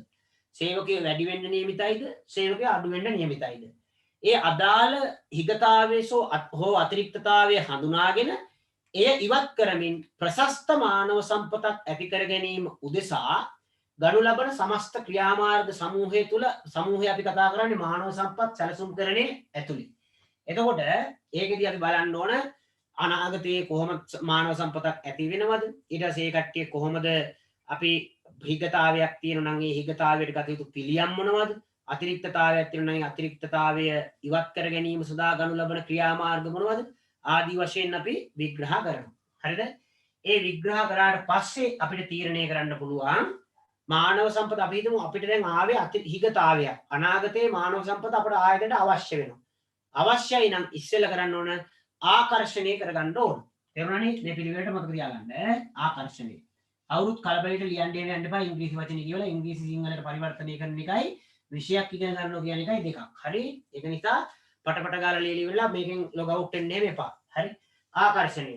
ආකර්ෂණය කරගන්නේ කොහොමද දන්නවද? ආයතනයේට ඕනි නම් සේවකයෝ 10 දෙනෙක්. නැත්නම් අපි දෙන්නෙක් ඕනි නම් දැන් ඔයා හිතන්නකෝ පිරිමි ළමේ විදිහට ඔයා හිතන්න ඔයාට හොඳ ගෑනු ළමෙක් හොයා ගන්න ඕනි කියලා. හොඳ ගෑනු ළමෙක් ඔයාට හොයා ගන්න ඕනි නම් ඔයාට හොඳ ගෑනු ළමෙක් හොයා ගන්න ලේසි. ගෑනු ළමයි 500ක් විතර ඉන්න තැනකින් හොඳ කෙනෙක් හොයා ගන්න කිව්වොත් ඒ හොඳතාවය කියන එක පරීක්ෂා කිරීමට දාලා නිර්ණායකයන් භාවිතා කරාට පස්සේ හොඳම දෙන්නෙක් තෝරගන්න එක ලේසි. හැබැයි අපි හිතමු අපිට තෝරගන්න දීලා තියෙන්නේ දෙන්නෙක්ගෙන් කියලා. දෙන්නෙක් නම් විකල්ප නැහැ. ඒ දෙන්නම තමයි තෝරගන්නේ. හොඳ උරත් නරක උරත්. 10 දෙනා ඉන්නේ කියමු. 10 දෙනෙක් ඉන්නකොට දෙකක් තෝරගන්න කිව්වොත් ටිකක් අමාරුයි. නිකන් පොල් ගොඩක් හිතන්නකෝ. පොල් ගොඩක් ගහලා ඔයාලට කියන හොඳ පොල් ගෙඩි දෙකක් තෝරගන්න කියලා. එතකොට ඔයා හොඳ පොල් ගෙඩි තෝරනකොට පැහිලාද කියලා බලනවා. නේද? ඊට පස්සේ මේක හොඳට මේ ප්‍රමාණාත්මකව තියෙනවද කියලා බලනවා. දැන් එතකොට ඔයාට මේ පොල් ගොඩේ ගෙඩි 10ක් තියෙන තැනකින් දෙකක් තෝරගන්න කියන කොටයි පොල් ගෙඩි 1000ක් තියෙන තැනකින් දෙකක් තෝරගන්න කියන කොටයි හොඳ පොල් ගෙඩි දෙකක් තෝරගන්න හැකියාව තියෙනවා පොල් ගෙඩි 1000ක් තියෙන තැනින්. හරිද? වඩාත් උචිත දෙකක්. අන්න එම නිසා මානව සම්පත ආකර්ෂණය කරගන්නවා කියන කාරණේදී කියන්නේ තෝරගෙන නෙමෙයි ස්කොඩ් එක වැඩි කරගන්නවා. ඒ කියන්නේ අපිට තෝරා ගැනීමට තියෙන මානව සම්පත ඒකට අපි සංචිතයක් කියලා. එතන මේ මානව සම්පත් සංචිතයක් වැඩිපුර අරගෙන පූල් එකක් හදාගෙන ඒකෙන් තමයි තෝරන්නේ. එහෙනම් ආකර්ෂණය කරන්න පුළුවන් තරම් කට්ටිය ගෙන්න ගන්න ඕනේ. ඒ කියන්නේ අවම සුදුසුකම් සපුරා ඇති ප්‍රමාණය අපි පුළුවන් තරම් වැඩි කර ගන්න ඕනේ. ඒකට තමයි හොඳම කට්ටිය තෝරගන්න පුළුවන් වෙන්නේ. යෝග්‍යතම සෙට් එක තෝරගන්න නම් අපි හොඳට ආකර්ෂණ ක්‍රියාමාර්ග ගන්න වෙනවා. ඒ සඳහා තමයි පුවත්පත් දැන්වීම් දාන්නේ, ගුවන් විදුලි දැන්වීම් දාන්නේ, පෝස්ටර් අලවන්නේ නේද? ප්‍රචාරණය කරමින් යන්නේ ගමක් ගාන ඒ වගේ දේවල්. හරිද? ආකර්ෂණය කරගත්තාට පස්සේ ඊළඟට අපි එනවා මොකටද? තෝරා ගැනීමට. හරි? මේ පිළිවෙල මතක තියාගත්තා නම් පාඩමෙන් 60% ඉවරයි ඈ. තෝරා ගැනීම. දැන් මෙන්න මේ තෝරා ගැනීම කියනකොට විවිධ ක්‍රමවේද තියෙනවා. නේද? සම්මුඛ සාකච්ඡා තියෙනවා, තරග විභාග තියෙනවා, කායික සහ මේ සෞඛ්‍ය පරීක්ෂණ තියෙනවා නේද? ඊට පස්සේ භෞතිකව පරීක්ෂා කරලා බලනවා නේද? උස මාත මේ වගේ දේවල් බලනවා. විවිධාකාරයට තරග විභාග වලින් හෝ නේද? සම්මුඛ සාකච්ඡා මගින් හෝ හරිද? මොනවා හරි සමූහයව නැත්නම් මිශ්‍ර ක්‍රමයකට හෝ තෝරා ගැනීම සිද්ධ කරන්න ඕනේ. දැන් තෝරා ගන්න එකටම අපි කියනවා ඒ කට්ටිය කලනවනේ ඉවත් කිරීමක් නේද? කට්ටිය අතහැරලා දානවා. තේරුණාද? අපි ඉස්සරහට කතා කරමු. ටික දෙනෙක් තෝරගත්තම ටික දෙනෙක් තෝරගන්න දුන් අතහැරෙනවා. තේරුණාද? ඒ සෙට් එක අතහැරලා අයින් කරලා දැම්මා. ඉතිරි සෙට් එක අපේ ආයතනයේ අපි තෝරා ගැනීමක් කරනවා. තෝරා ගැනීමෙන් පස්සේ තමයි අපි බඳවා ගන්නේ. තේරුණාද? තෝරගත්ත පළියටම අපි එතනින් යන නීත්‍යානුකූලව ආයතනයේ බඳවා ගන්න ඕන. තෝරගත්ත සෙට් එක පත්වීම් ලිපි ප්‍රදානය කරලා ඒ කට්ටිය සේවා ගිවිසුම් අත්සන් කරලා නේද? ඒ කට්ටිය බඳවා ගැනීම සිද්ධ කරන්න ඕනේ. නිවැරදිව පත්වීම් ලිපි ආදී දින නීත්‍යානුකූලව ආයතනයේ සේවකයෙක් ලෙස බඳවා ගැනීම සිද්ධ වෙනවා. ඊළඟට බඳවාගත්ත සේවකයා ඊළඟට කරන්න ඕනේ දේ මම ආපහු මෙතන ඉඳලා එනවා බඳවා ගැනීමෙන් පස්සේ. සේවකයෙක් බඳවාගත්තට පස්සේ බඳවා ගන්න ලබන සේවකයා අපි මොකද්ද කරන්න ඕනේ? අනුස්ථාපනය කරන්න ඕනේ. හරිද? දැන් උදාහරණයක් ආයතනයේ සේවකයා බඳවා ගත්තට පස්සේ සාමාන්‍යයෙන් අපි පොදුවේ මේ සේවකයා අනුස්ථාපනය කරනවා රැකියාව මත අනුස්ථාපනය කරනවා. ඒ කියන්නේ සේවකයා ආයතනයට හඳුන්වා දීම සහ සේවකයා රැකියාවට හඳුන්වා දීම කියලා දෙකක් තියෙනවා. හරිද? එතකොට දැන් ආයතනයට හඳුන්වා දෙනකොට උදාහරණයක් විදිහට ඔයා අලුතෙන් ආයතනයට බඳවා ගත්තා නම් ඔයා අන්තිම අඩුම ගන්න টয়ලට් එකවත් තියෙන තැන දන්නේ නැහැ. එතකොට টয়ලට් එක තියෙන තැන දන්නේ නැතිකොට ඔයාට උදේ ඉඳලා හවස වෙනකල් වැඩ කරන එක අපහසුතාවයක් තියෙනවනේ වැඩ කරන්න බෑනේ නේද? එතකොට ඔයාගේ යෝග්‍යතම මානව සම්පත තුලින් අපේක්ෂා කරන උපරිම ප්‍රතිලාභ ආයතනයට අත් වෙන්නේ නැහැ. නේද? ඔයාට වැඩ කරන්න ආට බැරුව යනවා. ඒක නිසා ආයතනයට හඳුන්වා දෙන්න ඕනේ. කැන්ටිම තියෙන්නේ මෙතන, টয়ලට් එක තියෙන්නේ මෙතන, මෙතන තමයි විදුහල්ප තියෙන්නේ, මෙතන තමයි අංශපදාන ඉන්නේ, මෙතන තමයි අහවල් පන්තිය තියෙන්නේ, මෙතන තමයි කුණුවල තියෙන්නේ, අතන තමයි ඩස්බින් තියෙන්නේ, මෙතන තමයි ක්‍රීඩා පිටිය, අතන තමයි කාර්යාලය, අතනින් තමයි අපි පරිගණකාගාරය තියෙන්නේ, අතන තමයි පුස්තකාලය, මෙතන තමයි ගේට්ටුව යනකොට යන්නේ මේ පැත්තෙන්. ආදී වශයෙන් ආයතනයට භෞතිකව හඳුන්වා දෙන්න ඕනේ. තේරුණාද? ආයතනයට හුරු කරන්න ඕන සේවකයා. එහෙම වුණාම තමයි කාර්යක්ෂම වෙන්නේ. නැත්තම් එයා 10 දෙනෙක්ගෙන් විතර අහනවානේ টয়ලට් එක කොහෙද තියෙන්නේ නේද? එහෙම අහා ඉන්නකොට වෙන කට්ටියට වැඩ කරන්න නැහැ. එයාට වැඩක් කරගන්න නැහැ. එයා කාර්යක්ෂම සේවය ලැබෙන්නේ නැහැ. එකක් ඒක. ඊළඟ තමයි රැකියාවට හඳුන්වා දෙන්න ඕන. අනුස්ථාපනය කරනවා. රැකියාවට හඳුන්වා දෙන්න ඕන. රැකියාව කටයුතු කරන්නේ මෙහෙම මෙහෙම තමයි කරන්න ඕනේ. බෝඩ් එකේ මේ විදිහට කරන්නේ. රැකියාවට අදාළව ඒ කරන්න ඕනේ දේවල් හුරු කරන එක. තේරුණාද? එහෙනම් අනුස්ථාපනය කරන්නේ කොහොමද? බඳවා ගැනීමෙන් අනතුරු. අපි මේවා ගැඹුරෙන් කතා කරනවා. බඳවාගත්තු සේවකයාට පඩි ගෙවන්න ඕන පුතා. අපි ඒකට කියනවා සංවේතන කළමනාකරණය කියලා. හරිද? සංවේතන කළමනාකරණය. ඒ කියන්නේ සංවේතන පද්ධතිය කළමනාකරණය කරන්න ඕන. හරිද? එතකොට වැටුප් වේතන සහ අමතර දීමන කියලා අපි මේ සංවේතන කළමනාකරණ පද්ධතිය තුල කතා කරනවා. මේවා අපි ඉස්සරහට ඇවිල්ලා කතා කරනවා. ඒ කියන්නේ එයාට විවිධාකාරයේ මූල්‍යමය වශයෙන් ලබා දෙන වැටුප සහ වේතනයට අමතරව ලබා දෙන පහසුකම් ඉතා හොඳින් කළමනාකරණය කරලා දෙන්න ඕන. ඒ කළමනාකරණය කියන සංවේදන කළමනාකරණය කියලා අපි හඳුන්වනවා. මේක පොඩ්ඩක් ගැඹුරින් අපි ඉස්සරහට ආපුවම කතා කරනවා. ඒ අනුස්ථාපනික සේවය කියන්නේ පඩි නඩි ගෙවන එක තමයි මේ දෙදී අපි අදහස් කරන්නේ. ඊළඟට මේ සංවේදන කළමනාකරණය හා බැඳුණු දෙයක් තමයි අපි කතා කරන්නේ මේ performance evaluation. ඒ කියන්නේ අපි යාගේ කාර්ය සාධනය වෙන බලන්න ඕන. හරි කාර්ය ඵලමනින්න ඕන. දැන් ඔය ඉස්කෝල වල එහෙම උගන්වනකොට කලාපෙන් එනවා, පළාත් එකකින් එනවා, ගුරුවරු උගන්වනකොට බලා ඉන්නවා, නේද? ලකුණු වර්ගන බලනවා, ගුරුවරයා කොච්චර වැඩ කරලාද කියලා බලනවා, වාර්තා පොත් පරීක්ෂා කරනවා, නේද? මේ දේවල් කරලා බලන්නේ මොකද්ද? මේ සේවකයා අදාළ කාර්ය තුල වැඩ කරලාද නැද්ද? සිලබස් එක ඉවර කරලාද? නේද? ළමයි ලකුණු අරගෙනද? ආදී පිළිබඳව බලනවා. ඒ වගේ තමයි නිෂ්පාදන ආයතනයකත් මේ කාර්යඵල මනින්න පුළුවන්. කොච්චර නිෂ්පාදනය කරලාද? ආදී වශයෙන්. ඒවා බලලා කාර්යඵල මනිනකොට එයා ප්‍රමාණවත්ව ඉලක්ක වෙත ළඟා වෙලා නැත්නම් එයාට අපි තීරණය කරනවා එයා පුහුණු කරනවද? එයා ඕනටත් වැඩිය එයා ඒ අදාළ කාර්යතාව සාර්ථක විටු කළා නම් අපි මෙයා උසස් කරනවද? හරිද? එහෙම නැත්නම් මෙයා සේවයෙන් පහත් කරනවද? එහෙම නැත්නම් මෙයා වෙනත් ස්ථානයකට මාරු කරනවද? වඩා සුදුසු ස්ථානයකට. එහෙනම් සේවාදායක චලන සම්බන්ධයෙන් තීන්දුව తీරන ගැනීමට සහ ඔහුට ලබා දෙන සංවේතන කළමනාකරණය තුළ කතා කරන වැටුප් වේතන සහ අමතර ප්‍රතිලාභ පිළිබඳ තීරණ ගැනීම සඳහා අපිට වැදගත් වෙන මොකද්ද? කාර්යඵල මැනීම කියන එක. රයිට්? එහෙනම් performance evaluation කියන්නේ කාර්යඵල ඇගීම. මේක මේ පිළිවෙලට මතක තියාගන්නවා වගේම ඔයා මේ මාතෘකාවෙන් කියන්නේ මොකක්ද කියලා දල වශයෙන් ඔළුවට දාගන්න ඕනේ. එහෙම නැත්තම් මේ පාඩම ඉගෙන ගන්න බෑ. මේක ගැඹුරු සංකල්ප නෑ. ගැඹුරු නැති වුණාට මේක විශාලයි. හරිද? මතක තියාගන්න ඒක. සමහර වැව් තියෙනවා ගැඹුරුයි. හරිද? ඉතා ගැඹුරුයි විශාලත්වයේ අඩුයි. නේද? එතකොට ඒකකින් පීනල එහා පැත්තට යනකොට අනතුරු අවමයි. අනතුරු වැඩි. ගිලුනොත් ඉවරයි. තේරුණාද? අවදානම් වැඩි. දැන් මේ වගේ පාඩම් ගත්තට පස්සේ ගැඹුරු නෑ. හැබැයි විශාලත්වයේ වැඩි. ආවරණය කරගන්න තියෙන ප්‍රමාණය වැඩි. මතක තියාගන්න ඕන ප්‍රමාණය වැඩි. ගැඹුරක් නෑ. දල වශයෙන් චූටි දේවල් ගොඩාක් තියෙනවා. පැහැදිලිනේ?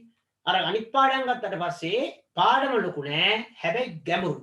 හරි ගොඩාක් සංකල්ප ඇතුළට යනවා. කොටස් වලට වල කිව්වම මහා ලොකු ගොඩක් ඇතුළට යන්න ඕන. ඒ වගේ තමයි මේ පාඩම් හැදලා තියෙන්නේ. මේක මේ ගැඹුරු පාඩමක් නෙමෙයි. හොඳේ? ඒ නිසා මතක තියාගන්න ඕනේ මේ වගේ කියන දල අදහස් ඔබ. ඊට පස්සේ ලේසි පාඩම කරගෙන යන්න. දැන් මේ කාර්යඵල මනිනකොට මම කිව්වනේ. දැන් මේ කාර්යඵල මනිනකොට පහළ මට්ටමේ ඉන්න සේවකයා පුහුණු කරන්න ඕන. තේරුණාද? පුහුණු කරලා දාන්න ඕන. දැන් ඉස්සෙල්ලා කිව්වනේ මානව සම්පත් කළමනාකරණේ අරමුණක් විදියට සේවාදායක සංවර්ධනයක් ඇති කිරීම කියලා. සේවාදායක සංවර්ධනයක් ඇති කිරීම තුළ කිව්වේ අපි සේවාදායකයා උසස් කර සේවකයා උසස් කරනවා. එහෙනම් අඩුවෙන් කාර්යඵල පෙන්නනවා නම් ඔහු පුහුණු කරන්න ඕන පුතා. හරිද? පුහුණු කරන්න ඕන. හරිද? පුහුණුව කරන්න ඕන. ඒ වගේම ඔහුගේ දැනුම කුසලතා ආකල්ප වැඩි දියුණු කරන්න කටයුතු කරන්න ඕන. ඒ වගේම ඊටාම දක්ෂ ලෙස සේවකයා තමාගේ වැඩ පෙන්නලා දිනවන ඔහු උසස් කරන්න ඕන. හරිද? එහෙනම් මෙතෙන් අපි වෙනවා පුහුණුව හා සංවර්ධනය. මේ සංවර්ධනය කියන කෑල්ලේ තියෙනවා දැනුම කුසලතා ආකල්ප ගොඩනැගීම, ඊට පස්සේ සේවකයා උසස් කිරීම, ඒ වගේ දේවල්. පුහුණුව දෙන්නේ කාටද? අර අඩු performance පෙන්නන කට්ටියට. right. ඊට පස්සේ තමයි සේවාදායක චලන වලට එන්නේ. හරිද? සේවාදායක චලන. සේවාදායක චලන කියලා කියන්නේ යම්කිසි සේවකයෙක් සේවය කරන තනතුර මට්ටම ඕන විදිහට වෙනස් කරනවා. ඒ කියන්නේ සේවය කරන ස්ථානය වෙනස් කරනවා නම් හරිද? එයාගේ අපි කියනවා එයා පහත් කරනවා නම් එකක් ඒක. එයා උසස් කරනවා නම් තව එකක්. එයා වෙනස් තැනකට මාරු කරනවා නම් තිරස් චලන. හරිද? උසස් කිරීම හෝ පහත් කිරීම සිරස් චලනයක්. හරිද? මේ සේවාදායක චලන. ගත්තට පස්සේ මේ සේවාදායක චලන යන්න පුළුවන් ආකාර දෙකකට. මාරු කරොත් තිරසට චලනයක් වෙන එකක්. A ගේ සිට B ගේ සිට C දක්වා. දැන් කළමනාකරන සහකාර සේවකයන් එහෙම ගොඩාක් වෙලාවට මේ තිරස් චලනයන් තමයි සිද්ධ වෙන්නේ. ඒ කියන්නේ අපි දැන් A job එකට එහෙම ගියාම අද රිසෙප්ෂන් එකේ ඉන්න කෙනා ඊළඟ දවසට ගියාම ඉන්නවා මේ වැටුප් හදන්න දාලා තියෙනවා. තව කෙනෙක් දාලා තියෙනවා මේ සමාජ ආරක්ෂණ දායක අරමුදල් එහෙම තියෙනවා නම් ඒවා ගෙවලා දාන්න නේද? නැත්නම් ඒවා එකතු කරන්න. ඊට පස්සේ ඊඩම් මංසයට මාරු කරනවා. ඔක්කොම කළමනාකරන සහකාර තමයි ඒ කට්ටිය ඒ තනතුරේ තියලා විවිධ තැන් වලට මාරු කරන තිරස් චලනයක්. තේරුණාද? සිරස් චලනයක් කියලා කියන්නේ යම්කිසි පුද්ගලයෙක් දැන් අද ඉන්න මං ගුරුවරයෙක් විදිහට ඊට පස්සේ අංශ ප්‍රදාන කරනවා ඊට පස්සේ නියෝ සහකාර විදුහල්පති එහෙම උඩට යනවනම් හෝ උඩ ඉඳලා පහළට එනවනම් ඒවා සිරස් චලනයක්. එහෙනම් මේ සේවාදායක චලනයන් මේ පුහුණුව හා සංවර්ධනය තුලින් තමයි සේවාදායක චලන ඇති කරන්නේ. මොකද රැකියාස්තව පුහුණු කරන්නත් පුළුවන් රැකියාවෙන් පරිබාහිරව පුහුණු කරන්නත් පුළුවන්. රැකියාව ඇතුලේ පුහුණු කරනවා නම් තිරස් චලනයන් භාවිතා කරනවා. අපි ඒකට කියනවා ජොබ් රොටේෂන් එකක් කියලා. හරිද? ඊට පස්සේ ඒ කියන්නේ රැකියාව තුල එයාව එක එක තැන් වලට දාලා පුහුණු කරනවා. එහෙනම් මේ පුහුණුව හා සංවර්ධනය කරනකොට සේවාදායක චලනය කරන්න සිද්ධ වෙනවා. පැහැදිලිද? ඒ වගේම පුහුණුව හා සංවර්ධනයේ ප්‍රතිඵල භාවිතා කරලාත් සේවකයා උසස් කරන්න හෝ පහත් කරන්න හැකියාව තියෙනවා. පැහැදිලිද? එහෙනම් එතකොට ඊළඟට එන එක තමයි සේවාදායක චලනය. යම්කිසි සම්බන්ධතාවයක් එක්ක පිළිවෙලකට ගමන් කරන දේවල්. පැහැදිලිනේ? රයිට්. එහෙනම් ඊළඟට එනවා විනය කළමනාකරණය. විනය කළමනාකරණය. විනය කියලා කියන්නේ යම්කිසි සේවකයෙක් ආයතනයක් තුල හැසිරිය යුතුයයි අදාළ සේවාදායකින් සේවා යෝජකයින් අපේක්ෂා කරන දේ. සේවාදායකයාගේ හැසිරීම කෙබඳු විය යුතුදයි කියලා සේවා යෝජකයා අපේක්ෂා කරන දේවල් විනය කියලා කියන්නේ අනිවාර්යෙන් පිළිපැදිය යුතු දේවල් ටික. හරි? එහෙනම් මේ විනය කියන එක ගත්තට පස්සේ මේක කළමනාකරණය කරන්න ඕන. විනය නැත්තම් අපි කියනනේ විනය තමයි පළවෙනිම දේ අධ්‍යාපනය තුළ නේද? ශික්ෂණය තමයි පළවෙනිම දේ. ශික්ෂණය ඇත්තානේ ශිෂ්‍යයා වෙන්නේ. ශික්ෂණය නැත්තම් ශිෂ්‍යෙක් නෙමෙයි. ශිෂ්‍යෙක් නොවේ නම් ඔහු ඉගෙන ගන්න. ඒ කියන්නේ ඔහු ගුරුවරයා අභිභවා යනවා. බලන්න පන්ති වුණා. ශිෂ්‍යයා කියලා කියන්නේ ශික්ෂණයක් තියෙන කෙනා. ශිෂ්‍යෙක්ට විතරයි ඉගෙන ගන්න පුළුවන්. ශිෂ්‍යෙක් නොවන කෙනෙක් ශිෂ්‍යෙක් නෙමෙයි නම් ඉගෙන ගන්න නැහැ නේ. ශික්ෂණයක් නැහැ. කියලා දෙන දේ අහගෙන ඉන්න අවශ්‍යතාවයක් නැති වෙනවා. එහෙමනොත් ඉගෙන ගන්න බෑ. ඒ නිසා පළවෙනි දේ තමයි විනය. හරිද? විනය ආරක්ෂා කරන්න ඕනේ. විනය නැත්තම් පොඩි විනය වෙනවා නේ. ඒක නිසා විනය කළමනාකරණය කරන්න ඕනේ. විනය කළමනාකරණය. මේකත් අපි මේ පාඩම තුල කතා කරනවා. ලියා ගන්න විනය කළමනාකරණය.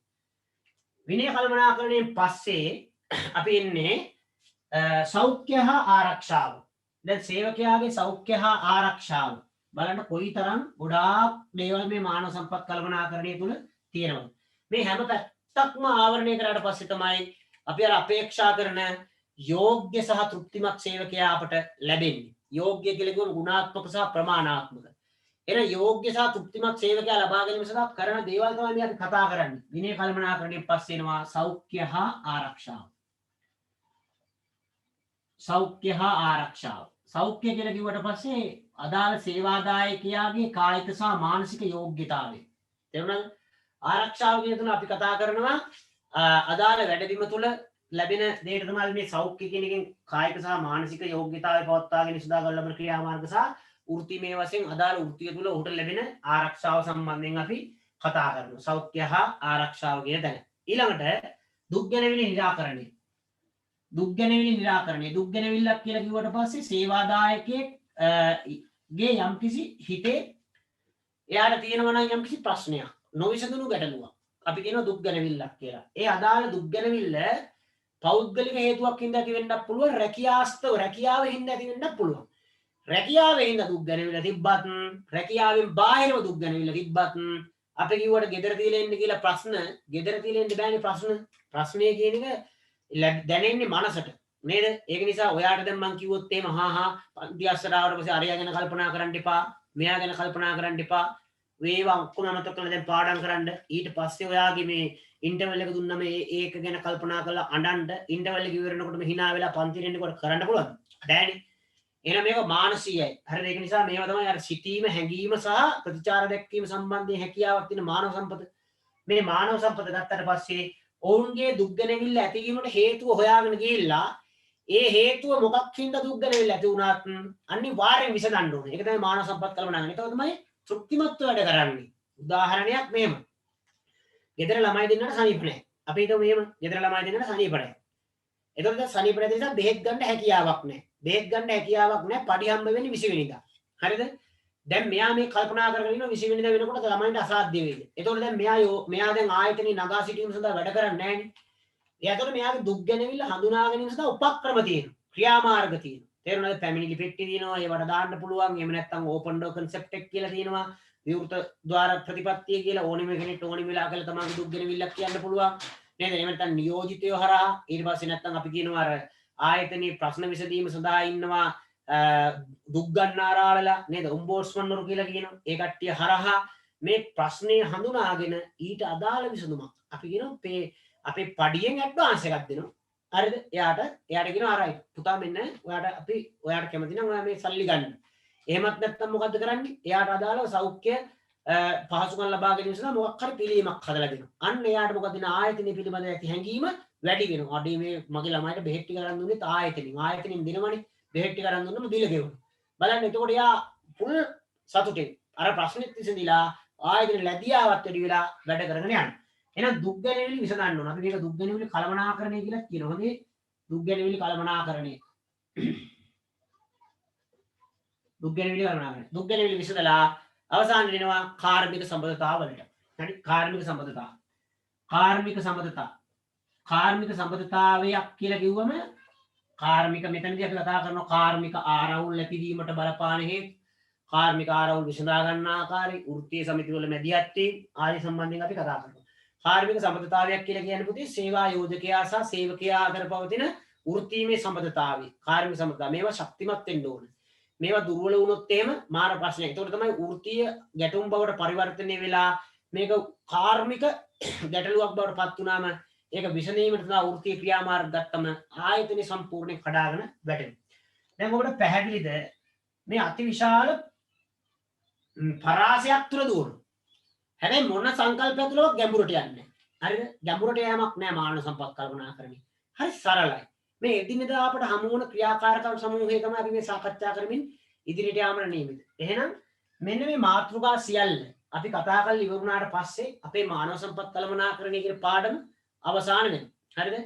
එතකොට දැන් ඊළඟ දවසේ ඉඳලා මම මානව සම්පත් කළමනාකරණය ගත්තම ප්‍රක්‍රියා නිර්මාණයේ ඉඳලා ඉතාම සරලව සාකච්ඡා කරගෙන යනවා. මහා ලොකු මේ දවස් ගණන් ගන්න බලාපොරොත්තුවක් නැහැ මේ පාඩම ඉවර කරන්න. සතියේ දවස් දෙකක් කරන උදේ 8 ඉඳලා නේද 7 ඉඳලා කරනවා දැන්. හරිද? ඒ කරගෙන යනකොට එක දවසක් අනිවාර්යයෙන්ම වරුවක්ම ගන්න මම තියරි වලට. ඉවර කළා දානවා මම මේක. හරිද? ඉවර කළා දානවා. දවස් දෙකක් විතර සතියේ එක දවසක් රිවිෂන් වලට සම්පූර්ණයෙන් කරගන්නවා. අනිත් එක තියරි වලට බර කරලා වැඩිපුර තියරි කරනවා. කළා වැඩේ ඉවර කරනවා. ඊට පස්සේ ඔබට තීරණය කරගන්න පන්තියේ එනවද දිගටම? නැත්තම් තනිය ස්වාධීනව ඉගෙන ගන්නවා ඕන දෙයක්. ඔයාගේ වැඩේ කරනට පස්සේ එච්චරයි මට වෙන්න ඕන කාරණාව මං අවසාන දවස් වෙනකල් උගන්වනවා. හරිද? හෙටයි විභාගය කියලා අදත් උගන්වනවා. හරිද? ඒක නිසා ඒත් එක්ක රැඳී හිටපු අයට ප්‍රතිඵල අනිවාර්යයෙන්ම නිතැතිව ලැබෙනවා. ඒක ඔබගේ තීරණයක්. මම අනිවාර්යයෙන්ම වැඩේ කරනවා. ඉතින් ඔබට හැකියාව තියෙනවා මේක එක්ක දිගටම රැඳී ඉඳලා වැඩේ කරගන්න. මේ අනිත් පාඩම් දෙකට ගත්තට පස්සේ උඩරිම දවස් 3යි. පාඩම් දෙක. දවස් 3න් ඉවර කරනවා. ආයෙ ඉවර කරනවා කියන්නේ මල්ලෙන් ගහන්නේ ඉවර කරන්න පුළුවන්. ඒක සරල දෙයක්. තේරුණානේ? ඊට පස්සේ දැන් රිවිෂන් එක පටන් ගන්නවා කලමනාකරණේ ඉඳලා එතන ඉඳලා ඉතාලම බරපතලව වැඩ කරගෙන යන්න අවශ්‍යයි. හරි? ඒක නිසා අද දවසේ වුණත් මම මේ දැන් ඔයාලට දැන් වැඩක් දීලා තියෙනවා. මම ඒකට ක්වයිස් එකක් දානවා. ඒක අනිවාර්යයෙන් සබ්මිට් කරන්න ඕනේ. ඉන්න සීලුම දෙනා. මම ඔයාලා වෙනුවෙන් වැඩක් හදනවා. මට අවශ්‍යයි ඔබට බැරි පාඩම් මොනවද කියලා අඳුරගන්න. ඒක නිසා ඔයාලා ඒකට මට උත්තර දෙන්න මම ක්වයිස් එක හදලා දාන්නම්. ඉස්සෙල්ලා නම් වැඩක හිටිය පුතේ ක්වයිස් එක හදා ගන්න ඕනේ නෑ. අනිවාර්යයෙන්ම අද දවසේ දෙක දානවා. හරි? ඒක නිසා ඒක අපි සාකච්ඡා කරගමු. හෙට ඉඳලා මම අනිවාර්යෙන් පේපර් ක්ලාස් එකක් කරනවා. දැන් අද හවසට මම පටන් ගන්නවා රිවිෂන් එක. පැහැදිලිනේ? මම ඉතාලම සතුටු වෙනවා මේ දුවල පුතාලා මම මේ 12 මාර එන්න කියලා මේ වෙලාවට පන්තියට සම්බන්ධ වීම සම්බන්ධයෙන් දැන් වෙලාව 1:50යි. හරිද?